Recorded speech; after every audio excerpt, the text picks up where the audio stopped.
আচ্ছা আমরা এখন কোথায় যাব? বাসায় যাব। আর কোথায়? বাবা মা কিছু বলবেন না? কি বলবে আবার? একমাত্র ছেলে, পালিয়ে বিয়ে করেছো, তাও কিছু বলবেন না? আচ্ছা 1 মিনিট, আমি তো আসছি। কোথায় যাবে তুমি? আমি তো জায়গা কিছু চিনি না। ভয় পেও না, আমি একটু দাঁড়াও।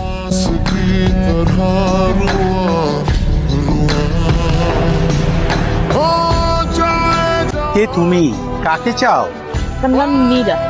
আমি একজনের সাথে পালিয়ে এসেছি, আমাকে এখানে রেখে চলে গিয়েছি। প্রায় 2 ঘন্টা হয়ে গেছে। সাংঘাতিক। আসো মা, আসো আসো, আমার সাথে আসো, আমার বাসায় আসো।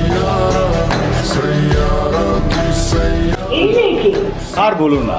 আমাদের বাসায় তুমি কেন এসেছো? আমি আজ কিছুক্ষণ আগে একটা ছেলেকে বিয়ে করি। ওর নাম ধ্রুব। ধ্রুব কি যেন একটা কাজের কথা বলে আমাকে আপনার বাসার সামনে রেখে চলে যায়, তারপরে আর আসেনি।